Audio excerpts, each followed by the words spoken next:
जय हिंद दोस्तों। निर्देशांक ज्यामिति यानी कोऑर्डिनेट ज्योमेट्री के अंदर आज हम लोग वृत्त मतलब कि सर्कल से रिलेटेड सवालों को करने वाले हैं। सर्कल का इक्वेशन क्या होता है, उस इक्वेशन में अगर कुछ दिया गया है तो रेडियस कैसे निकालेंगे, और पूरा इसके बारे में हम लोग अच्छे से पढ़ने वाले हैं। तो वीडियो शुरू से अंत तक जरूर देखिएगा। निर्देशांक ज्यामिति का ये चौथा क्लास है। इससे पहले 3 क्लास आपके ऑलरेडी कंप्लीट हो चुके हैं।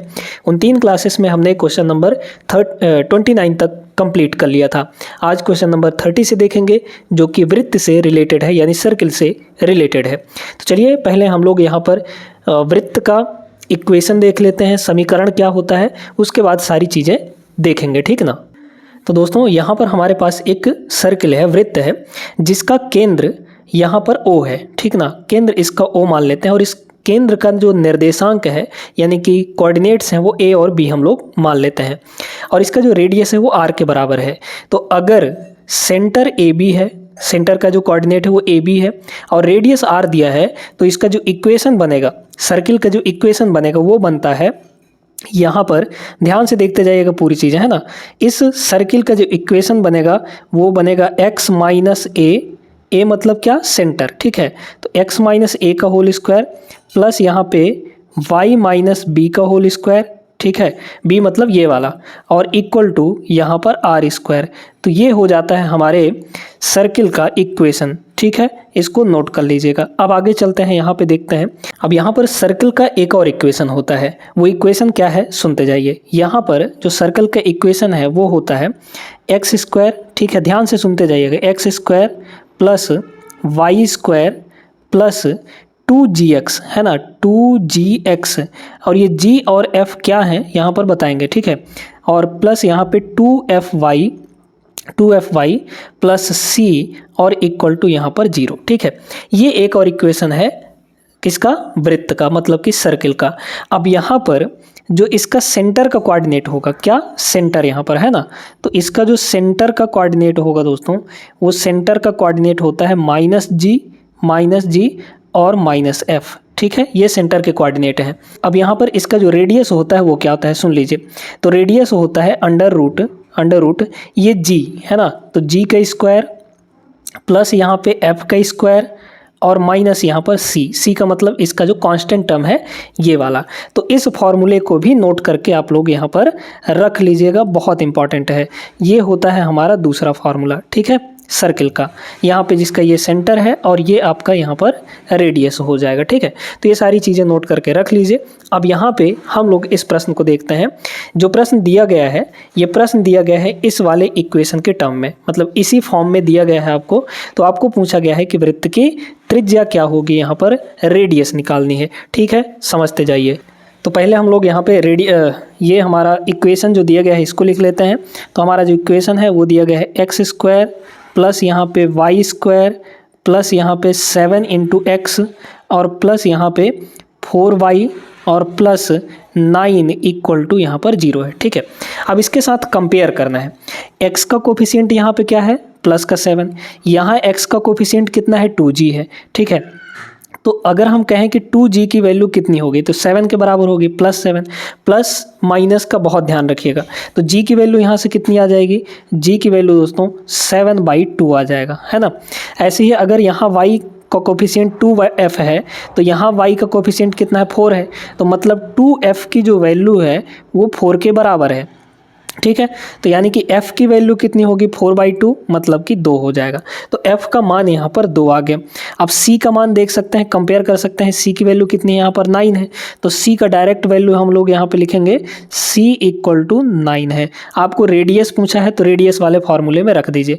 रेडियस वाला फार्मूला क्या हो जाएगा, यहाँ पर रेडियस अंडर रूट यहाँ पर जी का स्क्वायर यानी 7/2 का स्क्वायर, तो 7/2 का स्क्वायर कितना आएगा, 49/4 आ जाएगा, है ना, 49 यहाँ पर 4 हो जाएगा, प्लस f का स्क्वायर यानी कि 2 का स्क्वायर, तो 2 का स्क्वायर यहाँ पर 4 होगा, माइनस, है ना, अब यहाँ पर क्या होगा, माइनस होगा, माइनस c माने कि यहाँ पर 9 हो गया। तो -4 +4 -9 यानी -5 होगा यहाँ पे। तो अब हम यहाँ पे लिख रहे हैं, ठीक है। इसको थोड़ा सा हम ऊपर पहुँचा देते हैं, थोड़ा सा इधर कर देते हैं यहाँ पे, ठीक है, आ जाइए। तो यहाँ पे कैलकुलेट करिए कितना हो जाएगा रेडियस आपका हो जाएगा यहाँ 49 बटा के 4 और माइनस का 5 हो जाएगा, है ना। तो ये तो हो जाएगा 20, है ना। तो 49 माइनस 20 यानी कि रूट का हो जाएगा 29, ऊपर रूट का 29 हो गया, और डिवाइड बाई 4 का वर्गमूल 2 आ जाएगा, तो रूट 29/2 आएगा। ऑप्शन नंबर डी इसका करेक्ट आंसर हो जाएगा। ठीक है, समझ में आ गया होगा अच्छे तरीके से। अगले प्रश्न पे बढ़ते हैं। ये वाला प्रश्न देखिए, यहाँ पे क्या कह रहा है, यदि किसी वृत्त का केंद्र सी है और उसके निर्देशांक -2 और 3 दिए गए हैं, त्रिज्या यानी रेडियस आपका यहाँ पे 4 के बराबर है, तो वृत्त का समीकरण कितना होगा। ठीक है, बहुत ध्यान से सुनिए। यहाँ पर ये कह रहा है कि भाई केंद्र कितना दिया है। अब हम जानते हैं कि हमारे पास जो इक्वेशन होता है, इक्वेशन समीकरण होता है, वो क्या होता है, x² प्लस यहाँ पे y² प्लस यहाँ पे 2gx, है ना, 2gx प्लस यहाँ पे 2fy और प्लस यहाँ पे c = 0, यही होता है हमारा इक्वेशन। अब इसी इक्वेशन में सब कुछ निकालना पड़ेगा। हमने बताया था कि जो सेंटर होता है उसका कोऑर्डिनेट -g और -f होता है, यही होता है। तो अगर इसके सेंटर से कंपेयर करें तो यहाँ हो जाएगा -2 और 3। तो अगर कंपेयर करके निकालना चाहें तो g की वैल्यू कितनी हो जाएगी, 2, क्योंकि -g का वैल्यू -2 है, तो माइनस माइनस कट गया, g की वैल्यू 2 आ गई। -f का मान +3 है, तो f का वैल्यू कितना हो जाएगा, -3 हो जाएगा। ठीक है, ये चीज़ें तो मिल गई। अब हमको चाहिए c एक्चुअली, तो c कहाँ से मिलेगा बताइए। तो c वही वाला फॉर्मूला, रेडियस वाला। तो रेडियस का स्क्वायर अगर आप लोग देखें तो रेडियस का स्क्वायर कितना होता है, g का स्क्वायर प्लस f का स्क्वायर और -c, यही ना होता है। हालांकि इधर रूट लगा होता है तो रूट हटा के इधर स्क्वायर लगा दिए, तो c की वैल्यू यहाँ से डायरेक्ट मिल जाएगी। तो c की वैल्यू निकाल लीजिए, कितनी होगी बताइए। c = g², g मतलब 2 का स्क्वायर 4 हो गया यहाँ पे, है ना, ये हो जाएगा 4 प्लस f का स्क्वायर यानी कि -3 का स्क्वायर यहाँ पे 9 हो जाएगा, है ना, ये 9 हो गया, और -c इधर आएगा तो +c हो जाएगा, r² उधर चला जाएगा, ठीक ना। तो मतलब माइनस का r² हो गया, तो माइनस का यहाँ पे r² हो जाएगा, और r है कितना, त्रिज्या 4 के बराबर, तो 4 का स्क्वायर यहाँ पर आपका 16 के बराबर हो गया। ठीक है, ये हो गया। तो 9 4 13, 13 - 3 यानी कि -3 आ जाएगा। ठीक है, c की वैल्यू -3 आ चुकी है, सबका वैल्यू मिल चुका है, इसमें आप रख दीजिए। तो कितना हो जाएगा, सीधे सीधे इसमें वैल्यू रखेंगे, x², ठीक है, ध्यान से देखते जाइए, x², ठीक ना, प्लस y², g की वैल्यू 2 है तो यहाँ 2 रखिए, तो 2 दूना 4x हो जाएगा, तो प्लस का यहाँ पर हो गया 4x प्लस, है ना। अब चूंकि माइनस आएगा, क्यों, क्योंकि f की वैल्यू -3 है, तो यहाँ -3 रखेंगे तो -3 दूना -6 हो जाएगा, यानी कि -6y, और c की वैल्यू -3 है, तो यहाँ हो जाएगा -3 = 0। कौन सा मैच कर रहा है, +4x -6y, +4x -6y, option number B इसका राइट आंसर हो जाएगा। तो उम्मीद करते हैं समझ गए होंगे। अब यहाँ पर ये जो सवाल दिया गया है दोस्तों, इसको आप बेसिक से लगाएंगे तो बहुत ज़्यादा समय लग जाएगा। ठीक है, तो ऐसे प्रश्न को किया कैसे जाता है सुन लीजिए। यहाँ पे कह रहा है एक वृत्त की त्रिज्या 3 इकाई है, ठीक है, समझ गए, और इसका केंद्र y = x-1 पर स्थित है। यदि वृत्त 7 और 3 से होकर गुजरता है तो वृत्त का समीकरण क्या होगा। वृत्त किससे होकर गुजरता है, यानी वृत्त की परिधि किससे होकर गुजरती है, 7 और 3 से होकर गुजरती है। मतलब जो वृत्त का इक्वेशन होगा वो 7 और 3 को संतुष्ट करेगा, ठीक है, यानी कि सेटिस्फाई करेगा।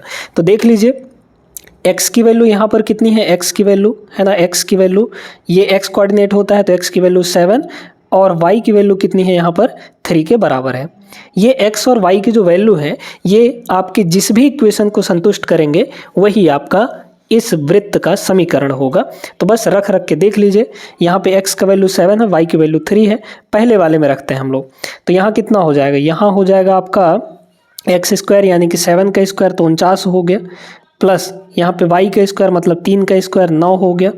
फिर यहाँ पे रखिए 7, तो 7 8 माइनस का ये हो गया 56, है ना। फिर यहाँ पर रखिए 3 रखेंगे तो -6 3 18 हो जाएगा, और माइनस का यहाँ पर 16 हो गया। देख लीजिए क्या 0 के बराबर आ रहा है ये, है ना। देखिए इसको जोड़ेंगे, इधर आपका बहुत ज़्यादा माइनस में दिख रहा है, 9 9 18, ये आपका प्लस का 58 और माइनस वाले बहुत है तो 0 नहीं हो पाएगा, मतलब पहला ऑप्शन आपका नहीं होगा। दूसरे को चेक करते हैं, देखिए यहाँ पर आपका प्लस का 16 है, ठीक है, बस और कुछ नहीं है, ये दूसरा चेक कर रहे हैं, और तो सब वही चीज़ें हैं। तो अब की बार देख लीजिए ये 0 होता है कि नहीं, है ना।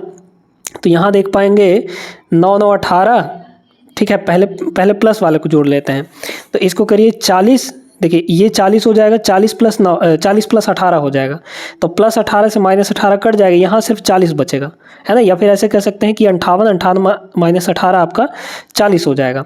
तो देख लीजिए 40 प्लस 16 यानी कि 56, है ना, 56 और माइनस का यहाँ पर 56 हो गया, तो बराबर किसके आ गया, 0 के आ गया। तो सेकंड ऑप्शन को यहाँ पे सेटिस्फाई कर रहा है, ये आपका आंसर हो जाएगा। आगे चाहे तो चेक करेंगे तो नहीं आएगा, क्योंकि देखिए यहाँ पर सभी जगह प्लस है, तो प्लस प्लस प्लस सब जगह प्लस होके 0 से बड़ा आ जाएगा, बहुत बड़ा आ जाएगा, तो ये ऑप्शन भी नहीं होगा। यहाँ पर सिर्फ एक ही जगह माइनस है, तो इतने सारे प्लस को ये माइनस कैसे ख़त्म करेगा, तो ये वाला भी नहीं होगा, क्योंकि एटलीस्ट हमको लास्ट में 0 लाना है, तो 0 कहाँ से आ पाएगा। मतलब सिर्फ एक ही ऑप्शन को सेटिस्फाई कर रहा है, यही आपका आंसर हो जाएगा, हमारे वृत्त का समीकरण होगा। आ जाइए यहाँ पे देखिए अगला सवाल क्या दिया गया है। यदि वृत्त x square plus y square minus 6x plus 8y plus C equal to 0 की त्रिज्या 6 है, तो सी का मान कितना होगा। बहुत आराम से आ जाएगा, क्योंकि आप जानते हैं कि भाई यहाँ पर देखिए ये जो वैल्यू है ये 2g की वैल्यू है ना। अभी हमने इक्वेशन पढ़ा था, तो 2g की वैल्यू माइनस का 6 है, प्लस माइनस ध्यान में रखना है। तो g की वैल्यू यहाँ से कितनी आ गई, g की वैल्यू माइनस का 3 आ जाएगा, है ना। फिर यहाँ देखिए ये जो 8 है ये 2f का वैल्यू है, तो 2f की वैल्यू कितनी है यहाँ पर 8 के बराबर, मतलब f की वैल्यू कितनी हो जाएगी यहाँ पर 4, ठीक है, 8/2 4 हो गया। c यहाँ पर अब त्रिज्या रेडियस आपको 6 के बराबर दिया है, तो आप जानते हैं कि जो c का वैल्यू आता है वो कितना आता है, g square plus f square और माइनस यहाँ पे r स्क्वायर, बस निकाल लीजिए, है ना। g मतलब यहाँ पे -3, तो -3 का स्क्वायर प्लस का 9 होगा, प्लस f का स्क्वायर यानी 4 का स्क्वायर यहाँ पे 16 हो जाएगा, माइनस r का स्क्वायर, रेडियस कितना है यहाँ पे 6 के बराबर, तो 6 का स्क्वायर यहाँ पे हो गया 36। तो देख लीजिए ये हो जाएगा -20 प्लस 9 यानी कि माइनस का यहाँ पर 11 आ जाएगा, ठीक है। तो -11 ऑप्शन बी करेक्ट आंसर होगा। चलिए अगला प्रश्न देखते हैं।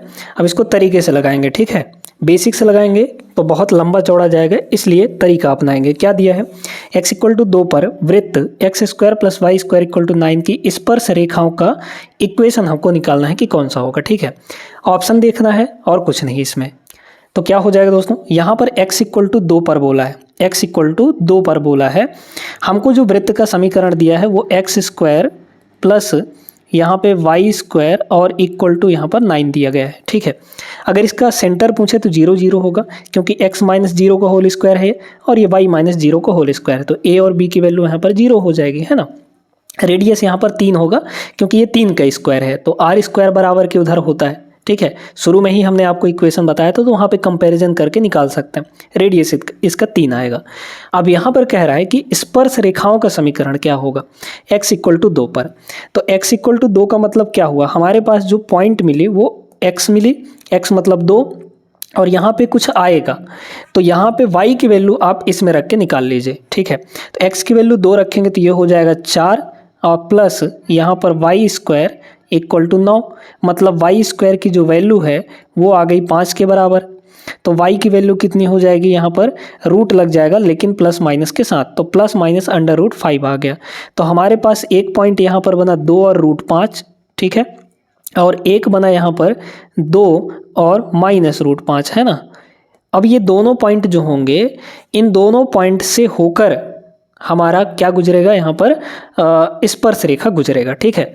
तो अब ये हम पता कर लेते हैं कि इन दोनों पॉइंट को कौन सा इक्वेशन सेटिस्फाई कर पा रहा है, मतलब किस इक्वेशन में रखने पर ये दोनों पॉइंट सेटिस्फाई कर रहे हैं, बस आपको यही चेक करना है, ठीक है।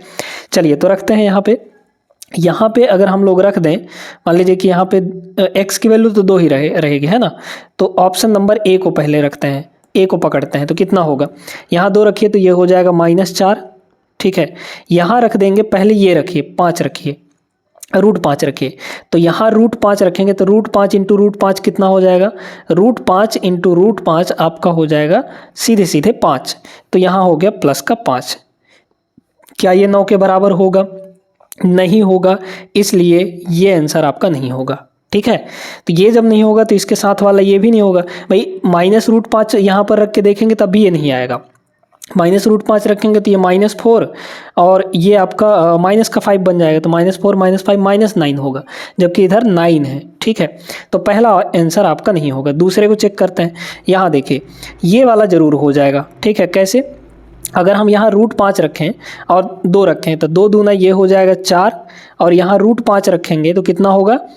√5 यानी कि 5, तो 4 + 5 आपका सीधे सीधे 9 हो गया। तो पहला तो हो गया सेटिस्फाई। यहाँ √-5 रखें, हाँ -√5, तो यहाँ -√5 रखेंगे तो माइनस माइनस ये हो जाएगा प्लस, ये तो 4 है ना, 4 और माइनस माइनस प्लस, और √5 मल्टीप्लाई होकर +5 हो जाएगा, जो कि 9 के बराबर ही होगा। तो ये वाला भी सेटिस्फाई कर गया, मतलब ऑप्शन नंबर सीधे सीधे बी आपका राइट आंसर हो जाएगा। और किसी में रख के चेक करेंगे तो नहीं आने वाला। ठीक है, समझ में आया? आगे बढ़िए। अब यहाँ पर इस सवाल को देखिएगा, आपको स्पर्श रेखा की लंबाई निकालने का सबसे आसान तरीका बताते हैं। ठीक है, स्पर्श रेखा मतलब टेंजेंट। टेंजेंट की लंबाई किस बिंदु से बोला है? 2 और 3 से बोला है। तो जो भी वृत्त का इक्वेशन दिया है आप इसको रीअरेंज करिए और बराबर के उधर 0 रहना चाहिए। ठीक है, तो हमारे पास जो इक्वेशन बनेगा वो बनेगा x² प्लस यहाँ पे y² और +4 इधर आ जाएगा, तो -4 इक्वल टू हो गया हमारे पास 0। ठीक है, अब आपको क्या चाहिए? स्पर्श रेखा की लंबाई चाहिए, यानी कि लेंथ। तो लेंथ का सीधा आप यहाँ पर रूट लगाइए और इस इक्वेशन में जिस जिस पॉइंट पे बोला है उन पॉइंटों को यहाँ पर रख दीजिए। तो x की वैल्यू यहाँ पर 2 है और y की वैल्यू यहाँ पर 3 है, तो x और y की वैल्यू बस इसमें पुट करिए। तो x की वैल्यू 2, तो 2 का स्क्वायर ये हो जाएगा 4, फिर प्लस y की वैल्यू 3 है तो 3 का स्क्वायर 9 और माइनस यहाँ पे 4। ठीक है, तो सीधे सीधे हमारे पास आ गया कितना? यहाँ पर हो जाएगा +4 -4 खत्म, √9 का मतलब 3। तो स्पर्श रेखा की लंबाई 3 हो जाएगी। ऑप्शन नंबर ए होगा करेक्ट आंसर। ठीक है, तो जो भी आपका इक्वेशन दिया होगा वृत्त का, उस वृत्त के इक्वेशन में बराबर के उधर 0 रखना है और सीधे सीधे रूट लगा के इसी में सारी वैल्यू रख देनी है। क्लियर हो गई बात? आगे बढ़ते हैं। प्रश्न नंबर 36। चलिए इस सवाल को देखते हैं। ये भी उसी टाइप का सवाल है। इसमें क्या बोला कि 2 और 3 से वृत्त, ये आपको वृत्त का इक्वेशन दिया है कि स्पर्श रेखा की लंबाई √37 है। तो के का मान क्या होगा? यहाँ पे ये जो के है इसकी वैल्यू आपको बतानी है। ठीक है, हमने क्या बोला कि जो भी इक्वेशन होगा उसमें बराबर के उधर 0 होना चाहिए, तो इसमें 0 है। ठीक है, तो अब जो लंबाई होगी, लंबाई का मतलब यहाँ पे √37 पहले ही दे रखा है। ये जो लंबाई होगी किसके बराबर होगी? पहले तो लगाइए अंडर रूट लगाने के बाद ये है x की वैल्यू और ये है y की वैल्यू। x और y की जगह पर जहाँ जहाँ ये x y है रख दीजिए सारी वैल्यू, है ना।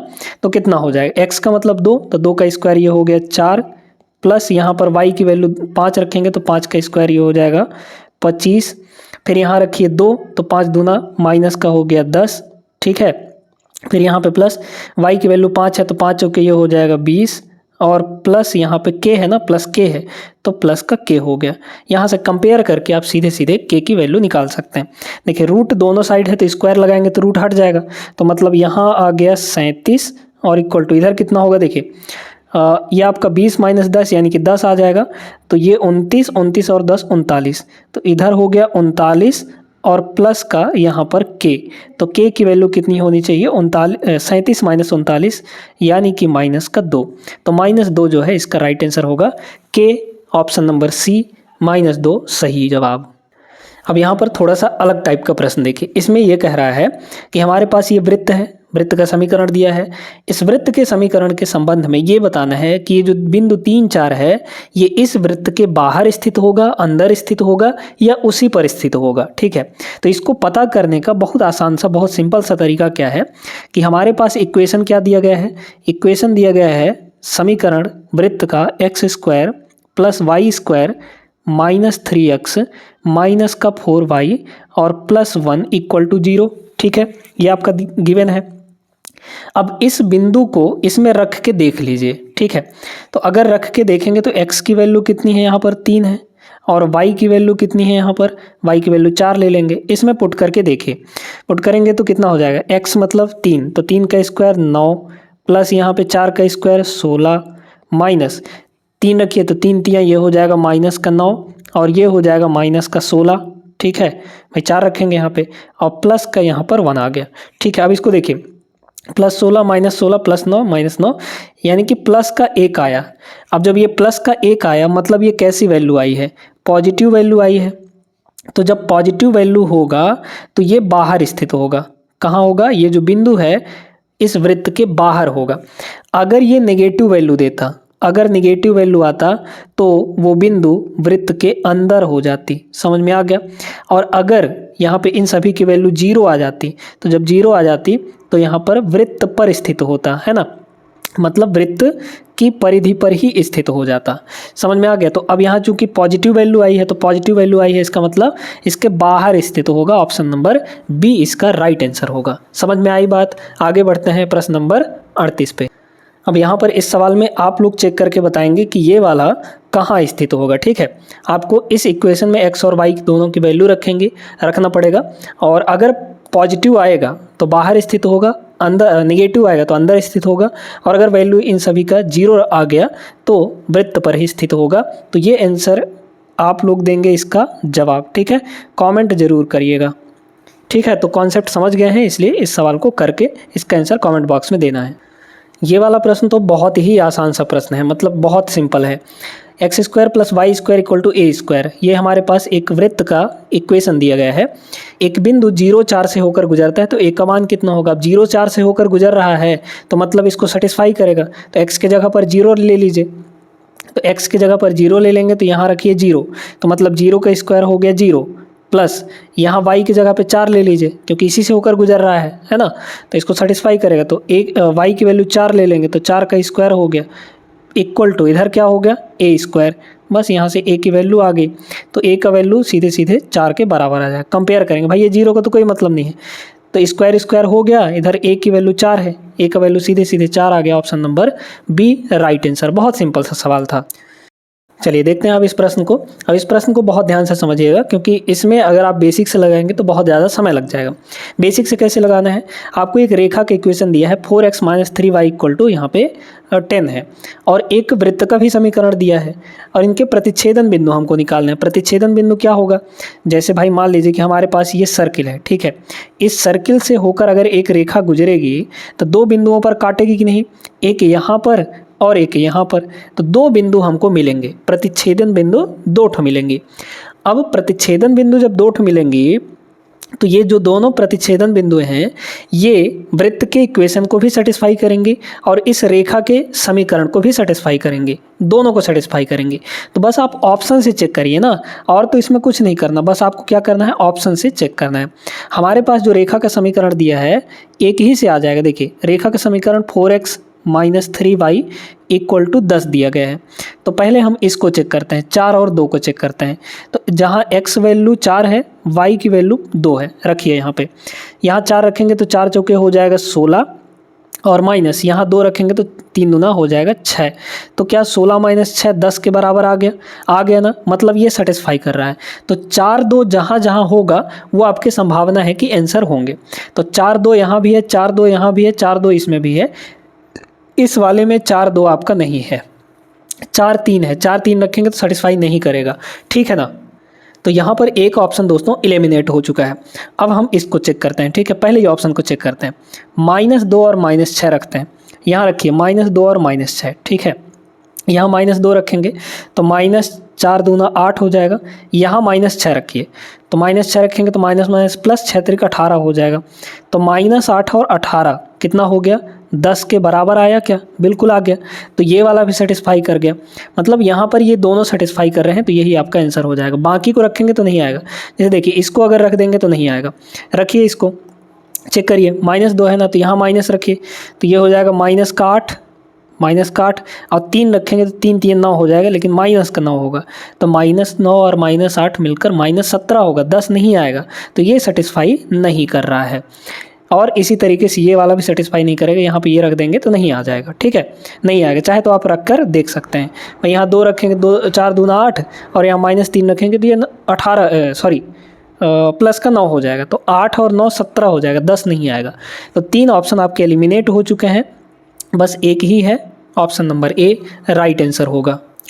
प्रश्न नंबर यहाँ पे 41 देखिएगा। ठीक है, यहाँ पर क्या बोला गया है कि बीटा x + 1 का होल स्क्वायर अपॉन 3 और ये 1 के बराबर दिया है।